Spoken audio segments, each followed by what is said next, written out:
Alrighty, so now you know why I'm on paper and why I have a contract, even though I've never ever abused a child more than teaching my little brothers to stick up for themselves and stop being pussies.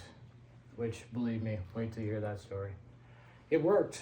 They're not pussies, but when a whole bunch of these zeeable people, when a whole bunch of these zeeable people then rush at my little brothers who have no parent but me, destroy the house to try to go after them and then find I'm a better target. But anyway, why that is because I was rescued from the federal government and I have a contract because they say I killed people, but I don't remember killing anybody. And they said I did it a lot, and they were military-aged men. The number they gave me were 70% were military-aged men, and since most of them were cops, whether they were near the border or not, whether it was fast and whether it was furious, and whether or not you guys even knew that was going on yet, or thought about yet. Maybe I should make a video about this. When these people have cornered you for years and destroyed you for being smart, and then when authorities respond and you have to play dumb while they can clearly tell you have a high IQ, they basically show you how they can kill you with your own smart mouth, make you pay for it and put you on the news for it, all because they fucked their sister and they were given a badge.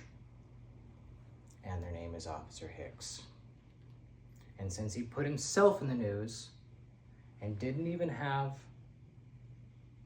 the bravery to admit to firing the first 3 shots that were meant to take my life, because I was finally ready to tell the truth about what his religion did to me, all because I wouldn't join when they were showing up at my school, join or die, after they'd already sent in Judas Cow children to bring in the other kids and basically made it a nightmare until, just like I'm gonna explain later what a Halloween town is, right now I need to explain to you what a rape school is.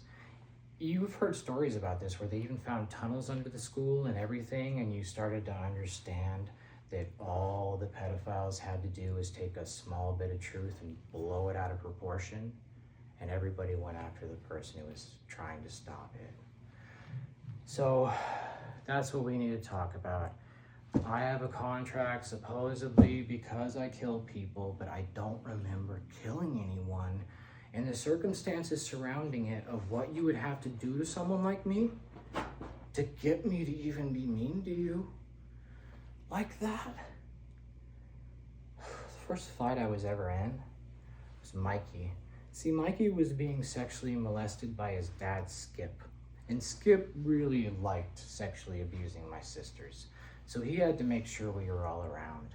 And he was going to use anything to do with the church to do it. That's what, I was just a kid, right?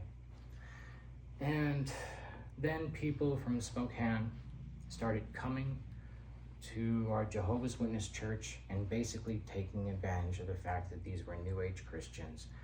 They preyed on us and turned it into a witch cult.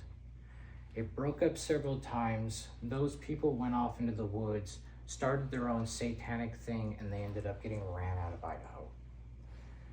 I'm running back to Idaho, and I moved here because of the fact that my sister said that this was the front line and that she was a part of it, and it was the only way I could get her to agree to go into housing so I could protect her, because she was showing all the signs of somebody who had been taken advantage of using hypnotic anesthetic.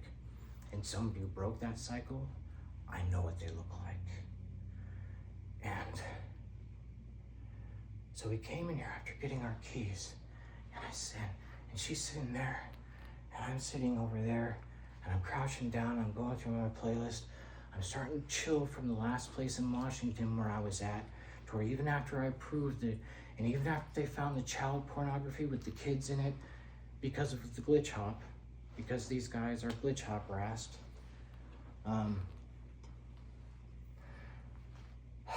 I had to run here and grab my sister, and because my sister helped protect me from them, I was bound to help protect her. And that turned into me having to ask her to be trespassed from the property because she's nuts. And she didn't understand that the danger that was going on, unless she did everything I said, we were gonna die. So I had to make my sister homeless. And here's why. So we're sitting down, and I hear someone trying to force in the door, and I'm thinking, oh shit, they followed me. All right, here we go. Not really. I wasn't thinking anything. I was feeling distress. I was afraid, and I wanted to gather information on the assailant before they could gather information on me, like they trained me to do. And I look through the people, and I see him looking down, and I can see that he's got white on his beard. And he's still trying to force open the door and get the key in, and he's talking about how, oh yeah, it's the right key, baby. Oh yeah, I can keep it up. Don't worry. It'll be hard in a second. It'll be the hardest. And I go to open the door all of a sudden, and I see a guy there with his brown dick out. And I don't know if he's got a really small dick or if he's uncircumcised. I can't tell. But I think it's got a scar, or it just wrinkles in a weird way. And by the way, never mind. We'll get to that video later. When you hear the stomping in the background, and I'm between videos pleading with my neighbor to help me not pull her paperwork so we can pull their paperwork. And her boyfriend, who she was discussing with, how they would make me look crazy so they could rape me after this story happened, you can see why when they corner you and start to make you look crazy, you will look crazy, even though you're telling the truth. That's something that can't be helped. And that's how you're gonna tell whether you're dealing with an idiot or not. So anyway, I go to open the door and his dick's out, and he's got the keys, and I look in his right hand, and in his right hand, there's a meth pipe or fetty pipe or a crack pipe. I think it was crack. But he could have been smoking meth that way because I've never seen crack that pure in this country. But anyway, he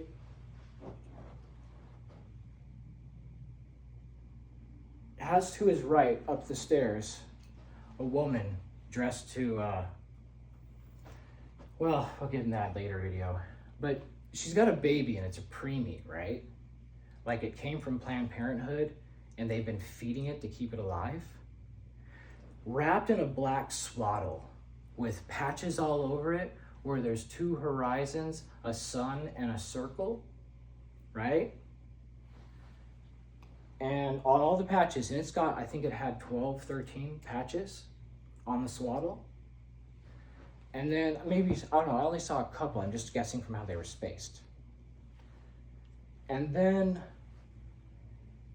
she takes off, bolts, clawing the baby as she runs with like superhuman athleticism, and I hear the breath escape from the child, which from the sound I'm guessing was a girl.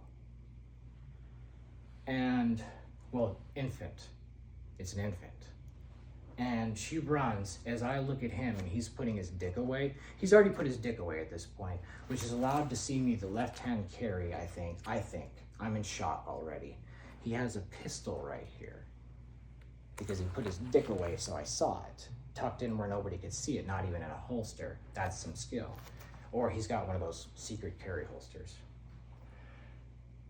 And he puts the meth pipe away, or Latino cocaine, so pure motherfucker pipe away, and starts to intimidate me how because he's an ex-cop and he's been trained to manipulate the system, and how he can tell by looking at me that I'm the type that's gonna understand, and then gives me basically the rundown on how unless I pretend like it didn't happen, that he's gonna make sure that I'm a dead man. And so I just let him continue. The guy who came here to break into my house with his dick out, 2 hours after I got here with a gun, a crack pipe, a prostitute, with a Planned Parenthood baby who's been trying to kill me for 6 months. And now they just moved in people who are part of the cult that tried to kill me in Hilliard to make sure I understand that there's nothing I can say or do that's gonna stop a Glitchop Rast.